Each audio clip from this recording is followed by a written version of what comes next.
How you doing, everyone? Welcome back.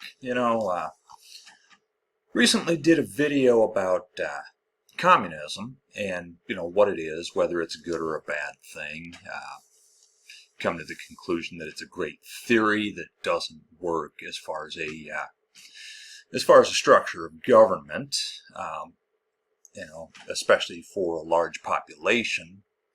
It does work in small populations like a hippie commune or, like, for example, Native American villages and things like that.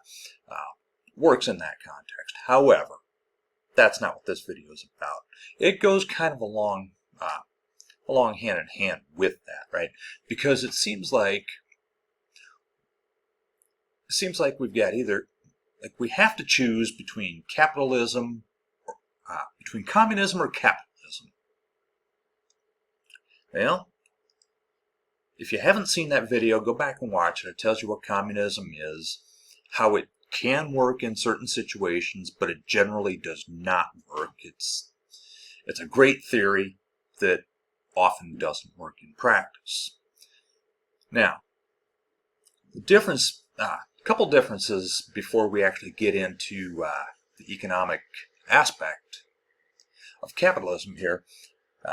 Well, one of the key differences is that capitalism is not necessarily a governmental system. It's an economic system, whereas communism is an economic system, and it can also be a governmental system. Actually, it is both. It's a governmental and economic system.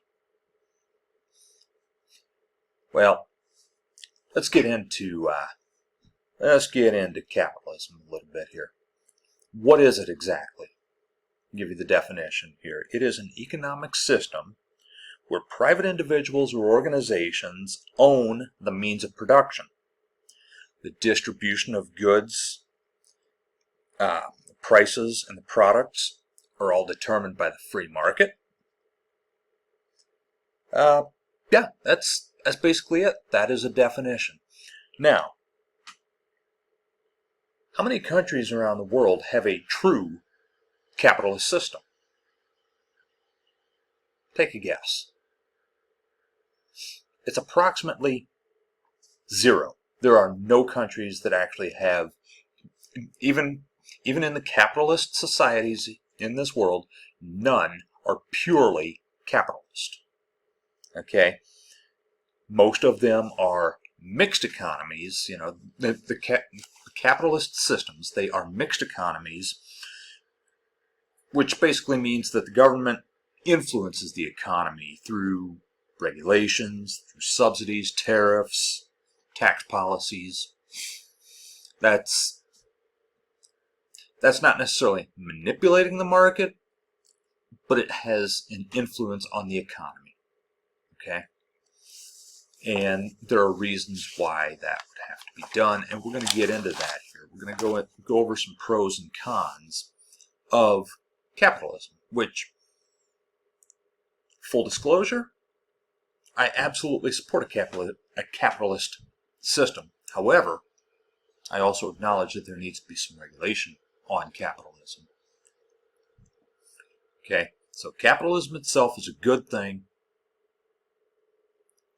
if it's kept in check. Unchecked capitalism is awful. That's my opinion going into this. It remains my opinion after having done the research that I did for this video. We're going to go ahead and go over the pros and cons, though. Let's start with the pros. Economic growth and innovation. I mean, that's a big one. And this is actually one of the main reasons why I absolutely support capitalism. The economy grows.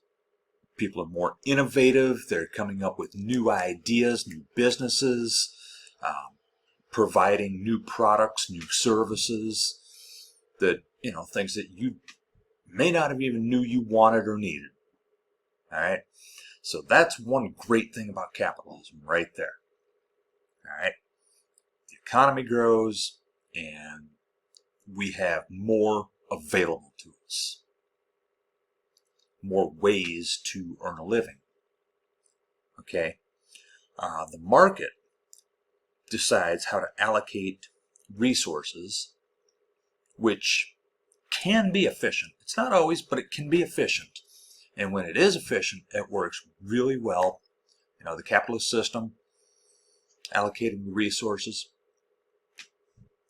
Now, generally speaking, we're going to take the hurricanes in Florida and the southeast. We're going to take those hurricanes out of the equation. That's a situation where you don't want a capitalist system distributing the resources. You want the government to step in and take care of that. But as far as like your daily lives, you don't want the government involved in that. You want the capitalist system to take care of that for the most part. For the most part. What's another pro of capitalism? Competition. And what does competition do? Well, it can lower prices. And how does it do that? This person over here sells widgets. This person over here sells similar but different widgets. They're trying to go up against each other, and they're trying to sell their product. This one is better, and here's why this one is better than that one. Let's actually use cars, for example, right? Let's go with cars, because everybody drives a car, right? So, Chevy versus Ford. We're going to go with a Chevy versus a Ford. Actually, let's throw Dodge in there as well. You got a Chevy, a Ford, and a Dodge. All right? Which one is the best? It depends. Depends on what you're looking for. You've got, let's just say, your Mustang, your Camaro, and your Challenger, right? Each one has its pros, its cons, and you get to choose which one is best for you. Okay? And, cars not a good example of prices being lower, but they're not as expensive as they could be because they have to compete with the others. Another pro of capitalism, it can cause wages to go up and increase standards of living. Now, again, this is the thing that it doesn't always happen with capitalism, right? There are certain capitalists who don't want any part of that. But the capitalist system can help cause wages to increase and for standard of living to go up. All right? So those are the pros. What are the cons of capitalism? Because it's not all roses, right? And no system is. Every system has its pros and cons, which is ultimately why we ultimately need a mixed system, right? The big one, inequality, right? You've got your class divisions. You've heard of income inequality and whatnot. And yeah, you've got your rich that keep getting richer and your poor that can just never seem to even, not even break even. They can't even break even, let alone get ahead, right? So that's one of the cons. Now, another con is that it can lead to the exploitation of workers. Of course, with competition, those workers would have an opportunity to go somewhere else, but employers would effectively, in a pure capitalist system, they can exploit their workers. All right.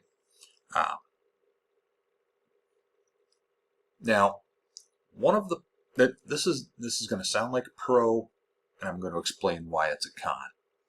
Increased production, right? Increased production is a good thing, but that increased production can also lead to increased pollution, and it can lead to unsafe workspaces. Okay? So, but again, We have environmental regulations, and we have agencies like OSHA to help keep that in check. But again, in a purely capitalist system, do they care about that? Nope, they only care about the bottom line. It could underprovide certain goods with positive externalities. What does that mean? Health, education, transportation. It could underprovide those commodities. Those are treated as commodities. And those are things that, you know what, maybe healthcare should be the right of every person, and maybe education should be the right of every person. And finally, it can incentivize, actually it often does, incentivize corruption and cronyism. How often do you hear about, the corrupt billionaire businessman? Or remember Bernie Madoff? You remember Bernie Madoff? Yeah, ripping off all these people with his little Ponzi scheme, insider trading, things of that nature. Because it's all about the bottom dollar, right? Cronyism. Hey, come here, buddy. I got a deal for you. Helping your buddies out at the expense of everybody else.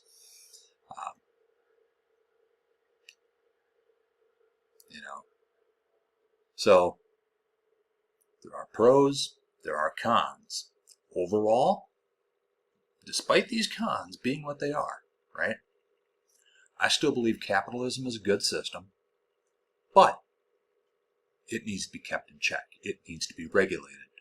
So what I'm going to say here is regulated capitalism is a good thing. Pure capitalism is not. Just like pure communism, right? Actually, this is an opposite. Pure communism is a good thing in small groups where everybody agrees to it.